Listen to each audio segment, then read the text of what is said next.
Hi, everyone. Welcome to Chicago Autism Network's monthly virtual parent workshops.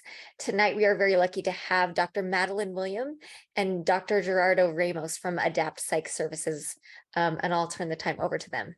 Hi, I'm Dr. Maddie William. I started Adapt Psychological Services in 2020, and my colleague Dr. Ramos and I are going to be co-presenting today's topic. Jerry and I, we call each other Maddie and Jerry, just keeps things simple.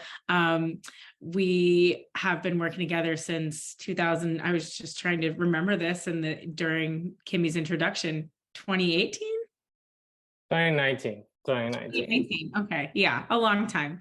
And we quickly became close colleagues after recognizing that we shared very similar values about the autism diagnostic process. We both started off working in evaluating and diagnosing children with autism and other neurodivergent conditions, and quickly learned about and fell in love with, in addition to working with children, the adult autism evaluation work and population as well. Kimmy, thank you so much for having us. We're really looking forward to our conversation tonight. Again, our practice is Adapt Psychological Services. We're a small group practice in the Logan Square neighborhood in Chicago. And our specialty, we do some therapy services, but the main specialty we have is in assessment, evaluation, and diagnostics. Sometimes those terms are all used in the psychology world to mean the exact same thing. And so in our processes, especially working with adults, we do testing, psychological testing, assessment, evaluation. It's all kind of the same stuff when we use those terms. So just a note about kind of our conversational tone this evening. Jerry and I will be kind of handing off back and forth and piggybacking off of each other, because we talk a lot about this topic. It's very near and dear to our heart. We think a lot about this topic. We read a lot about this topic. And so we tonight really try to cull all of that information into hopefully a succinct conversation as possible to talk about what we thought was important for adults to know about learning about the evaluation process, seeking it out, and getting involved. So, Jerry, why don't you take it away with? Yeah. Let me share my screen. All right. So thank you for the introduction, Maddie. And I just wanted to kind of give you all our objectives today and like some of the things that we want to cover, which include just an overview of what autism is. So we know that kind of like the way that we were asked to do the presentation, it was a lot of parents who are wondering about themselves and things like that. So in terms of the audience, we know people are familiar with autism, but we want to kind of set the stage of like what the general presentation and what the general criteria is, so that if you're thinking about your own experience and some of the things that we're talking about doesn't necessarily link to you directly, or you feel identified, that you understand that there's like a broader presentation, and that the individuality and like your own experience are going to allow you to understand and see where you fit in terms of the spectrum and how we define it today. We're also going to go beyond that. We're going to talk a little bit about some of like the traits that we see in the adults that we get to work with, and also the more information there is in different resources and ways of different places for information. We'll talk about those experiences as well. We're going to talk about the value of like identifying autism in adulthood, and the idea of you've made it so far, quote unquote, right? so why now? Why should you engage in this process, or why you should ask that question? And then we'll talk about the evaluation process. We'll talk about what that looks like, the next steps, and then we want to touch on the resources that are available, and also leave some time for discussion. So who are we talking about today? Again, one of the things when we were putting the presentation together was thinking about how broad the presentation of the spectrum is, how different it can look for each individual.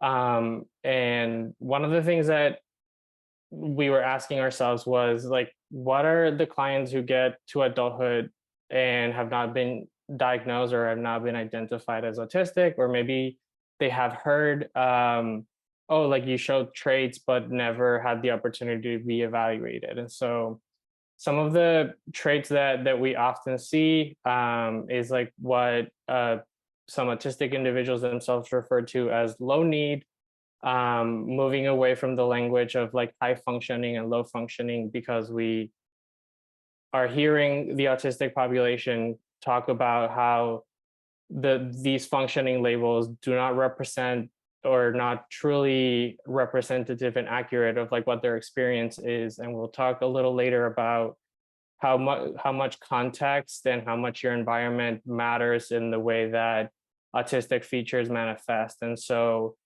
low need in terms of perhaps you're living independently, you're able to meet basic living needs, able to express verbally with expressive language. Maybe you did well in school throughout your life. Maybe you do well at work, but there are personal areas of your life that are more challenging, or vice versa.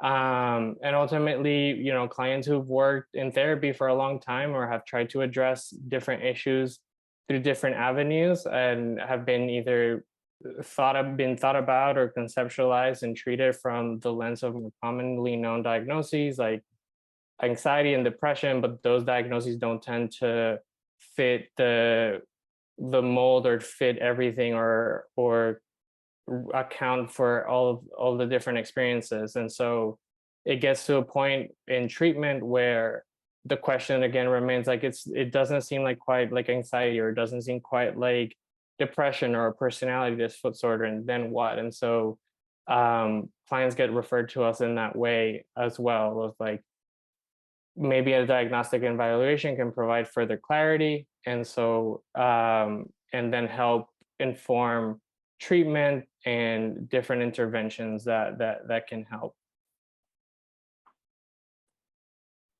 One last thing I'll say about that is I think Jerry and I were talking about this today. We often hear kind of when we're first having an initial conversation with a client at the very beginning of an evaluation, many will say something like, I was diagnosed with ADHD when I was a kid, or later in life even, and I've let's say I've started medication, or I've started specialized treatment, or maybe not a neurodevelopmental diagnosis, but like Jerry was saying, maybe PTSD or a mood disorder, and I've done everything that I've been told I should do, or that I thought I needed to do to manage those differences or that condition. And it still feels like there's a different kind of difference. It still feels like there's another piece that hasn't been addressed, another part of my identity that hasn't quite been unlocked or understood, either by myself or by my treatment providers.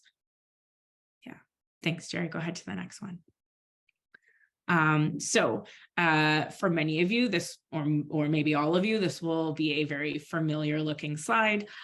Just to briefly touch on the DSM-5's definition of autism or description of autism, the three main characteristics, or I'll say start with the two main characteristics of an autism diagnosis is differences in social communication and social interaction, and restricted and repetitive behaviors, interests, and activities.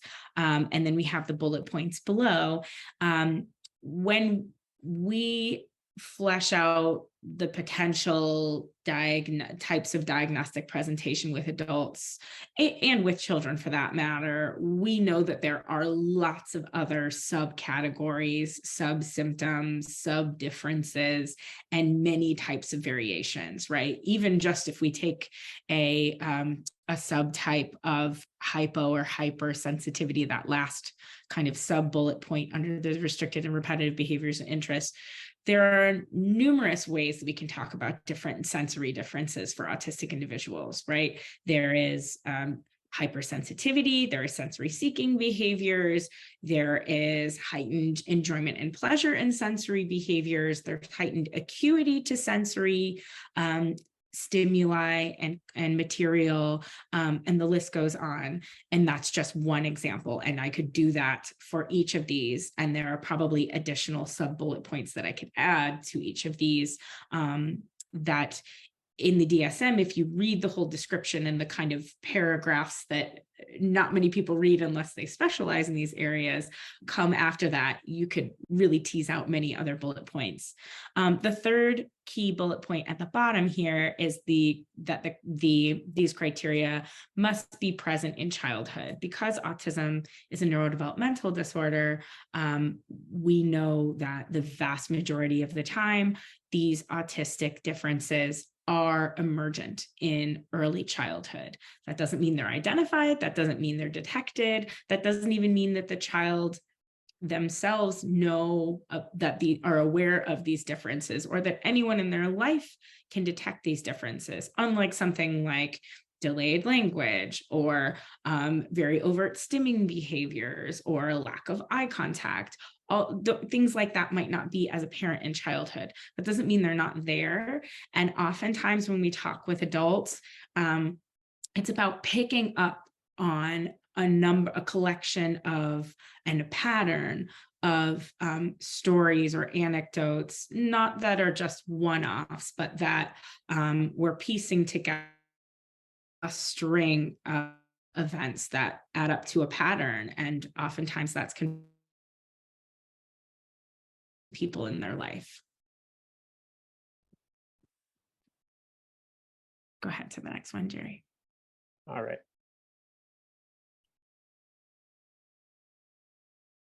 Yeah, so part of it, right, of that, those patterns showing up in early childhood and how we identify them in adulthood, and how through like either anecdotes, through different experiences, through interactions. Part of the reason is because autism, ultimately, why it's considered a neurodevelopmental disability, why it is because of its neurological foundations, right? It means that the brain of someone who's autistic is developing differently. For example, the development of a brain structure like the anterior cingulate cortex is something that develops at a different rate than someone who is who is non-autistic or is considered to be allistic. And a part of the brain like that helps with like regulation of attention, with decision making, with impulse control and emotional processing, obviously has a lot to do with how you interact with your environment. And so if those areas of your brain that are kind of creating this feedback system of like, you have experiences and you react and you behave in ways to get a different outcome, that starts shaping someone's identity. So even if the presentation, again, it falls under that lower need where traits are not easily as perceptible as something as maybe as a self-harming behavior or non-expressive language, then there's a pattern that, as is showing up, it is more sorry, I lost my train of thought. As the brain is developed in that way, and you get that feedback from your environment, that starts to compound, right? And so you come up with different coping mechanisms, different coping skills, you mask, which we'll talk a little bit later on about. And so part of, like, again, recognizing it in adulthood is like being able to identify how those interactions has influenced your behavior currently. And some of the manifestations of and how the brain and the manifestation of how the brain is developing is like we see them in the thinking process. We see a more deliberative thinking process. We see a more bottom up process. So people who are autistic can be more reluctant to make assumptions or unable to make assumptions, where someone who's not autistic can think more top down, where they maybe reach a conclusion on previous behaviors, on previous experiences. The person who's autistic might be more prone to collect a lot of information, try to cover and turn every stone. And so it can be difficult, especially if you're in the context of a relationship or at work, to kind of bridge that gap of like, maybe it can feel that the autistic person is like not paying attention to something that is necessarily relevant, but for them it is, because they have to make sure that they know the path they're taking towards a conclusion. And similarly with behaviors, self-regulation looks different. So stimming behaviors, other self-regulation, like sensory deprivation and things like that, are things that tend to show up. And so with stimming, especially, that's another thing that like your environment can give you a feedback of like, it's not okay, or because it is unusual that you flap your hands or that you do T-Rex arms, that you start hiding those things. You might do them in private, and then that creates a stressor and a pressure because you're not regulating in a way that feels right for you and that feels safe. Sorry.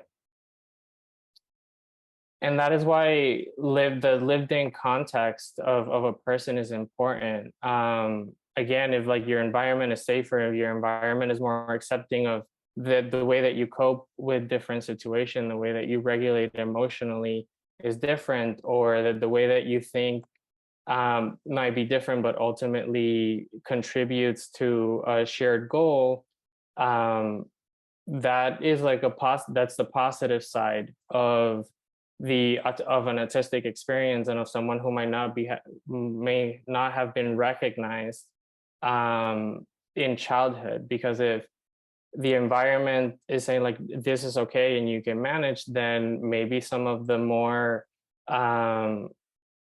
pathological or more of like the negative aspects that tend to get associated with like a diagnosis of like mental health, right, are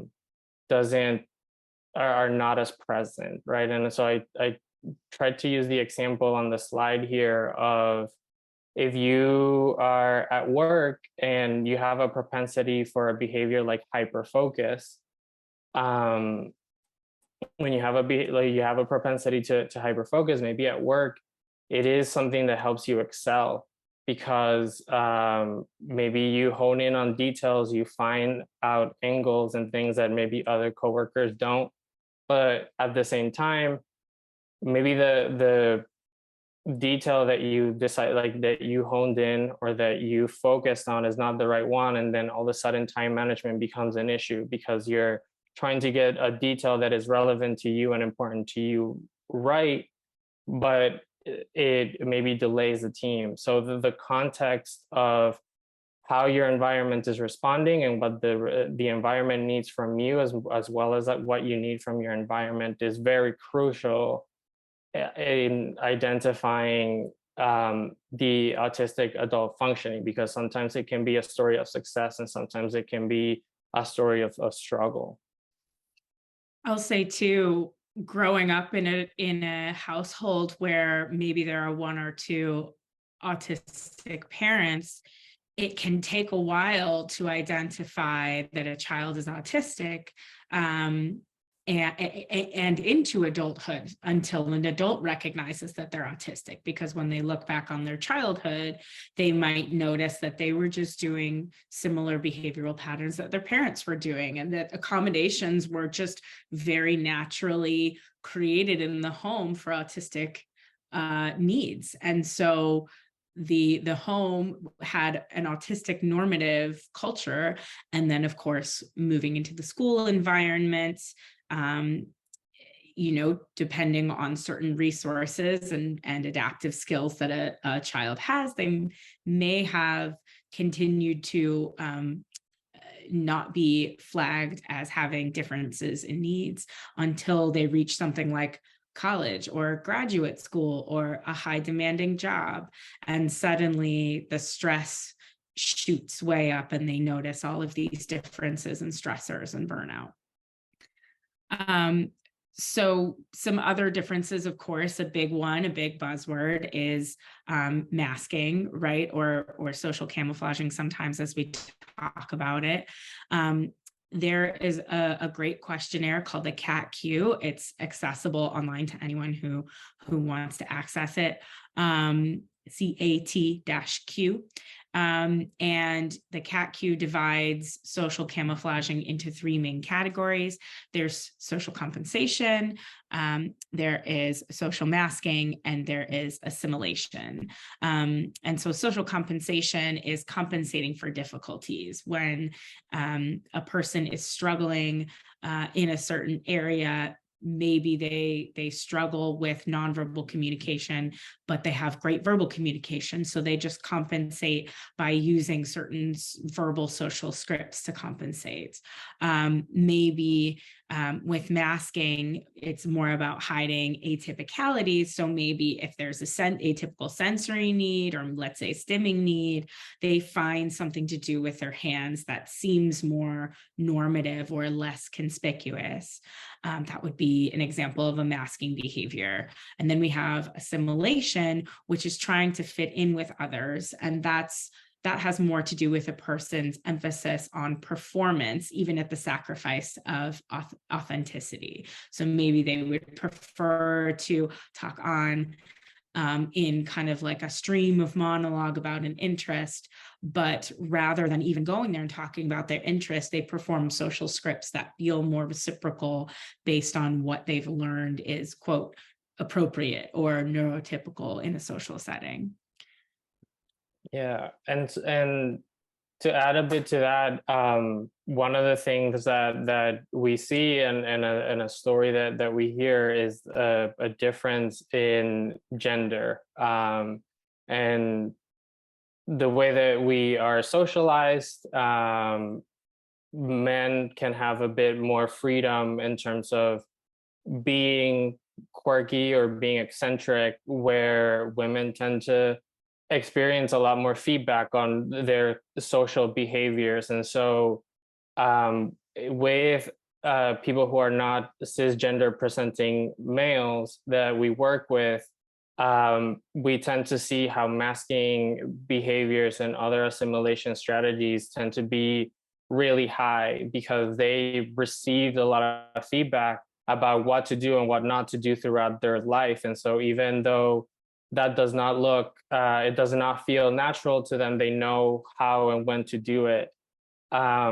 Which leads to the third point, which is that over time, the burden of having to not only be present in the moment and respond to the here and now, you also have to think about, what am I doing? What am I not doing? How am I doing it? How often I'm doing it? And over time, that leads to feelings of meltdowns and experiences of meltdowns and experiences of burnout. And the differences is a meltdown is more external. It can look like either like panic attacks. It can look like really high levels of anxiety. And burnout is more internal. It feels more like depression. It feels more like going through the motions. Shutdown would be a similar term, right? A shutdown would be a similar term. Yeah. And so I've heard, I've had people share with me the experience of like, it just got to a point where I just couldn't anymore.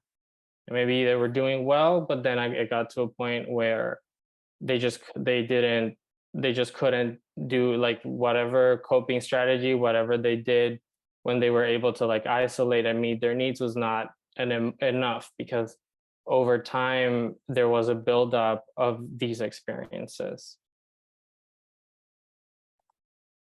And so I'm going to move on to the next slide. I think Kimmy said that these slides will be available. I'm noticing how time, and I won't spend too much time on this, but we did want to share this because we like visual representations rather than us just talking at you. And this is, I think, a really helpful explanation of how the more kind of obvious autistic traits and the less stereotypical and less obvious autistic traits overlap. And obviously those non-stereotypical autistic traits are being more and more discovered, the stereotypical ones being most or many of them early understanding of what autism is.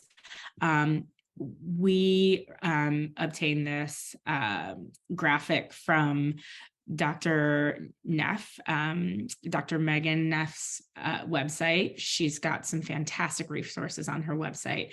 She's a neurodivergent clinician, and I'm just going to read a quote briefly of hers that I think goes really well with this graphic. So Dr. Neff says, "We're realizing the spectrum is much more wide and diverse than we historically thought. Additionally, in the medical field, there is now valuable research exploring how autism presents differently in women, BIPOC, and genderqueer individuals. We are in the midst of an autistic awakening. There remains a lost generation of autistic adults who have navigated without a diagnosis. Many of them are seeking answers to what is often a life riddled with social confusion, chronic mental health conditions, and a pervasive feeling that something just isn't quite right." And this is really kind of chillingly common that we hear pieces of that from our clients who are coming in to begin the diagnostic process. And so we had a few quotes that we just wanted to comment on. And Maddie, they're asking if you can share that quote on the chat. Yeah, so the first quote is something that we both heard a lot. Basically, how for most of their life, a person has not felt that they've gotten a manual that everybody else has gotten in order to like how to operate either in social interactions or with communication behaviors. You want to add anything to that? I was focused on the quote. So I have a little kind of collection of sticky notes every time I hear a client say something that sounds like a really powerful description of lots of different autistic experiences, but oftentimes they're related to living and moving through the world without feeling a sense of belongingness in their autistic identity, either because they were autistic but didn't know anybody else who was autistic or didn't have any sense of community, or they weren't diagnosed and therefore didn't have a sense of community. I hear this, it feels like everyone else has a manual that I didn't get, or everyone else has a rules book that I don't know the rules for. I never got the rules. I often feel like an alien. I often feel like I'm from a different planet. There's very much a sense of everyone's in on it and I'm on the outside, or I don't even speak the same language, or I'm not even from the same planet. A big sense of otherness. Yeah. Another one was from a client that shared this with me, and I really like it because it to me it spoke to this idea of sometimes of spontaneity and how in the adult autistic presentation, that is something that there's an area of challenge. Of like, if you know the structure, if you kind of like know what is expected of you, you can perform to that level. But it's in those moments where maybe some improvisation is needed, where it is more challenging. And so this client shared with me that when they were dating and when they were in that stage of being a boyfriend, they struggled because they didn't know how to regulate what the expectations were, what they needed to do, what they didn't need to do. But as a husband and as a spouse, they understood that there were certain the responsibilities, whether it was like with parenting or around the house or whatever it was, that it really helped them kind of like conceptualize and define a role for themselves within the context of this particular social relationship, like a marriage. And then the other one was, I can't seem to find the right environment for me. I want to connect with people. I'm happy and I feel engaged when I'm with others, but leaving the house feels too daunting because it's a sensory overload. And when this client in particular was in more retired or more rural areas where maybe the sensory overload was not as much, they struggled to find community, or they struggled to find places that offered their interest. And that also was important and representative to me, because there's like this idea of like having to choose, and then also this idea of, or battling this idea that autistic adults are not social in nature, that like they're not interested in social relationship. Quite the opposite. A lot of our clients that come to us for a diagnosis and to understand themselves better yearn for connection, yearn for community. It's just that the spaces that they are forced to navigate are not accommodating and are not safe for their needs, whether they're sensory, whether it is accommodating social interaction and compensating for them instead of forcing them to compensate for themselves in terms of like certain social behaviors and things like that.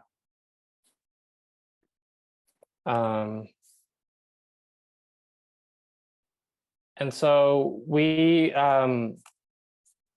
like we said, or like I said earlier, with the identifying autism in adulthood, what we think is important, a lot of the areas are that clients talk about is like at home. Organization, task completion can be challenging. Something that I've encountered multiple times during the interview process has been clients who find cooking or grocery shopping really overwhelming. The organization in a grocery store, the amount of like different labels and brands and subtle differences in like whether it's like sugar free or sodium free or whatever it is, like those ideas feel really those things feel like really overwhelming in that process. And the colors and the sound and the sometimes crowded people everywhere. Yeah. And even in the kitchen too, cooking, like adding what ingredient when, like those aspects of executive functioning can be like really challenged in tasks like that. In relationships, things like physical attention and intimacy and how you show up in the relationship and experience affection can be challenging, especially if it's a relationship where it's someone who's autistic and someone who's non-autistic. It can be startling and it can be really discomforting to feel a hug, and the partner who maybe wants the hug feels rejected, and there's like some tension that can be created there.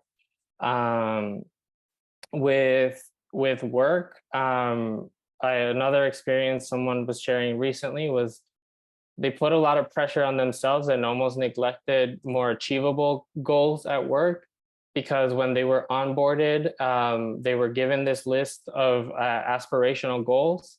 It took the goals like very literally and were trying to work at goals that they were going to be able to meet. And then things like in parenting, with parenting, like frustration and things like that, feeling shame because parents may react like more irritable to their kids' behaviors, not because they're really bothered, but it's again that accumulation of like maybe there's a sensory overload. Is not necessarily that they want to react in that way to behavior, but if it's loudness, or it's a repetitive thing that is really bothersome, then the reaction can be outsized. And then the parents feel shame or guilt about not being able to live up to their values or the way that their parenting philosophy. There's health. There's a great podcast by Dr. Teresa Reagan where who is also based in Illinois. I think she's in Peoria, and she talked about when she got into diagnosing autism in adults, was working at a center, in a care facility for geriatric population, and there was a lot of doctors who were frustrated with clients who had diabetes but didn't adhere to diet restrictions. And basically what they were kind of categorizing as stubbornness was like autistic elderly folk who were not who just like couldn't eat because of the texture more than anything else. And then there's like identity again, like that feeling isolated because recreational spaces are not necessarily built for them. A sensory, it can feel really overwhelming. And then I will let So we my also, yeah, thanks. We also really wanted to highlight what autistic strengths are, common autistic strengths. We use a wonderful questionnaire that was developed by the University of Washington called the SAS. Oh, geez, it's an acronym. So it's like the strengths of autistic, survey of autistic strengths. And then there's another S, I'm sorry. But there are a number of wonderful strengths that many autistic individuals have, that are directly related to them being autistic. Sensory acuity, as I mentioned before, I could go, talk in depth about each of the five senses and how many autistic individuals are very skilled, whether it's having perfect pitch when it comes to music, having excellent, tactile ability, scent ability, taste ability. People build professions out of these skills. And heightened enjoyment of sensory experiences, if not skills. Having people share a meal that they really enjoy and feeling like love more than a hug, or more than physical touch or the neurotypical demonstration of affection. Pattern detection and recognition. This could be verbal patterns, visual patterns, cognitive patterns. So many different types of pattern recognition has been associated with autistic abilities. Attention to detail. That again, this could be visual detail. This could be process-oriented detail. This could be detail about studying behavior. Heightened ability to quickly learn new systems. There are so many different types of systems and processes, people who work in very technical fields who, are being trained and taught a new system or operational modality for autistic people can catch on to these modalities very quickly, oftentimes much more quickly than their neurotypical peers. A lot of what I've talked about here leads them to be very creative problem solvers and brainstormers.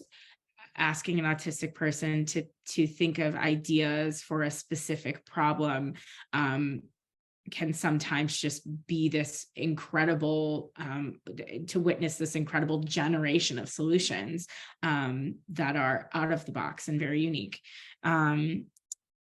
If an autistic person sets their mind to a value or a principle, most of the time there is no wavering from that value or principle in their behavior.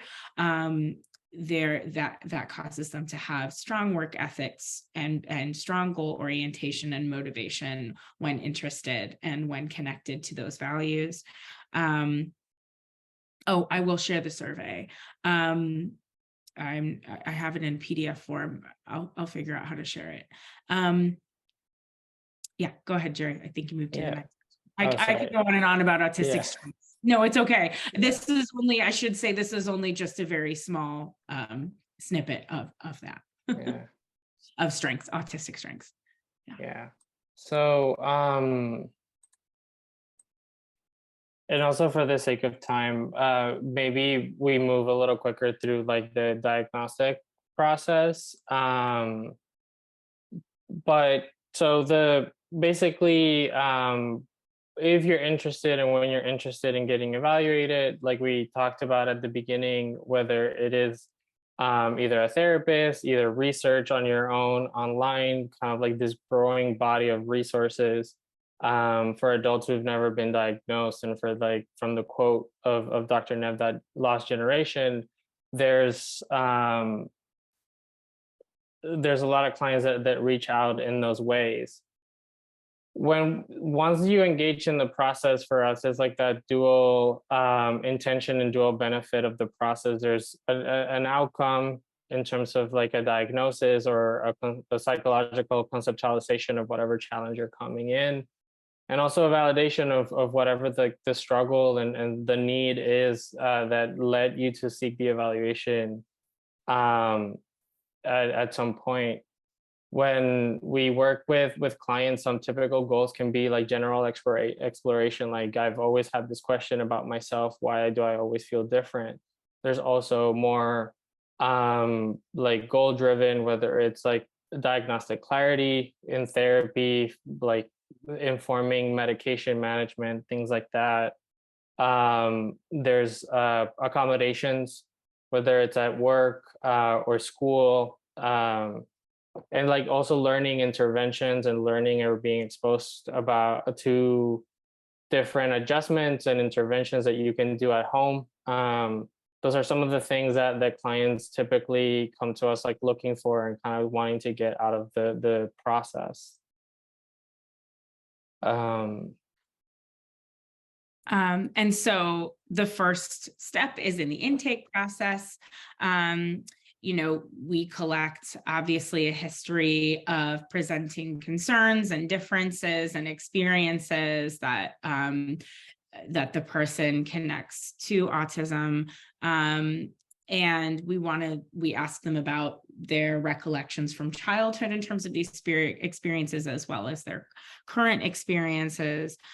We want to identify the nuance of difficulty in various areas, because we know that we can't talk about, it doesn't make sense to talk about autism in terms of high functioning, low functioning, or even we want to get into the nuance of in what context are you struggling with which skills. Maybe eye contact is not an issue at home because it's not something that's required of you, but maybe at work it is. So let's talk about the environments and the context that you're having struggling to adapt certain skills to. Of course, we collect general background information. We want to learn as much as we can about early development, any differences with the pregnancy, labor, delivery, early infancy, and then just general, where'd you grow up? Who'd you grow up with? What was that like for you? What was different about it potentially from the people around you? We always want to assess for things like trauma. We consider trauma to be its own form of neurodivergence, which in some cases can present very similarly to autism. So we always, if identified, want to assess for that additionally, alongside assessing for autism as well. And then, of course, other neurodivergent conditions, if applicable. Yeah. In terms of, then we meet in person. We usually use the ADOS along with other sorts of questionnaires and complementary data. But we're looking at three major areas of functioning. We're looking at the cognitive functioning, in part to rule out any sort of intellectual impairment. Also, it helps us highlight any strengths, any forms of like intellectual abilities that maybe have helped cope and navigate through different situations and how to continue leveraging those. We assess obviously for social communication and the autism related symptoms, and we look at mood and emotional functioning through personality and trauma informed questionnaires. The process involves a lot of either formal observation in terms of like structured and like highly defined information, or informal in terms of like us and our clinical judgment, looking at like different behaviors, different reactions, with a bit more nuance in terms of like where and when we see those autistic traits. There's performance based in terms of like you're actually doing activities, doing different things. And again, the self-report and informant report measures with adults, I like to always highlight that in informant reports, I sometimes parent and adult child relationships can be difficult or can be complicated. So I think some of the diagnostic tools that we have are flexible and wonderful in the sense of like allowing us for have like spouses or friends, coworkers, people, someone that you trust rather than just necessarily being a relative. If that is not something that is available to you in terms of like who is able to comment and who is able to share and provide a third look and a third kind of perspective of someone's functioning. And then finally, we do a feedback session in which we deliver the results. We talk about our clinical judgment about how we integrated the data and the conclusions that we reached based on the results. And we talk about if you don't meet criteria for autism. I think Maddie and I are very in line about the fact that like we like to emphasize that if through this process we don't find enough evidence to give a formal diagnosis, that doesn't invalidate us. That doesn't mean that the presentation, the things that you brought in are not real, but maybe are better explained by other different variables. And so we try to honor that by providing you enough information and insight into why we think that maybe something else is at play other than autism. Yeah, go ahead, Jerry. Sorry. Oh no, I was gonna just like say that I pass that on to you as well. Yeah, we recognize that the evaluation process is a very specific, systematic approach to identifying autism in adults, and there might be a host of different reasons why we do diagnostic autism evaluations for children. With adults, there are different needs for that, and the process looks different, but it is still very much a systematic approach within our scope of psychology. And we don't want to act as the sole gatekeepers of the autistic identity. We, as Jerry said, we recognize that our approach might not identify every autistic person, and for some individuals, we can't diagnose what we can't observe or connect with, especially in the case of masking or other mental health conditions that may be interfering or coinciding with the autistic presentation. We sometimes are unable to give a diagnosis in those situations.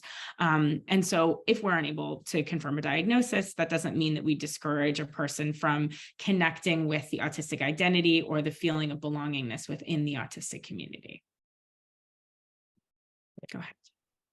Yeah, and to that point, we think about, or at least I do, the type of resources and treatment approaches that are out there in terms of like medical based approaches. So things that are going to be more from the lens of either the psychological perspective or any sort of other kind of medical field, and that's going to deal with like challenges. And then the identity based model, which is often autistic adult-led. There's a lot of resources about what it means to be autistic, about the challenges and shared experiences. And so we try to, again, combine like those two approaches and kind of pick from those two, like what best like helps you and helps address like whatever need you came in with.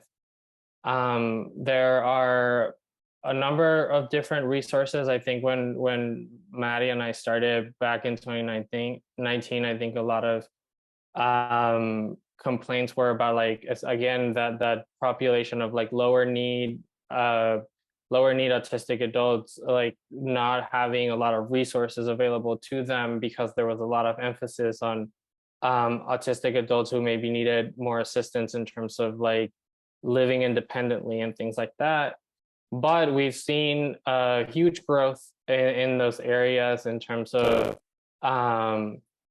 therapists who are either neurodivergent themselves or neurodivergent informed in terms of the care that they provide and are able to assist clients and understand the nuance of the adult autistic presentation and provide a care that is more respectful and honoring of those presentations and challenges. There's books either written by autistic adults as well as providers. When I was talked earlier about like the neurological presentation that was based on some information from Unmasking Autism by Dr. Devon Price, which is a resource that I recommend for anybody who's either curious or has already been diagnosed, because I think in terms of like the sort of clients that we're talking about today, that book is really relevant and really speaks to the experience in a way that I haven't seen other books talk about it. And so there's also the self-diagnosis resources that Maddie mentioned. The University of Washington in the Pacific Northwest has a lot of services, and they do a yearly workshop around the process of like self-diagnosis. And then there's also obviously accommodations like we talked about earlier, in terms of like ADA protections and things like that in the workplace and otherwise. I'm sorry. Anything to add there, Maddie, or should we open up for questions? I think you covered it. Yeah, you did a great job, Jerry.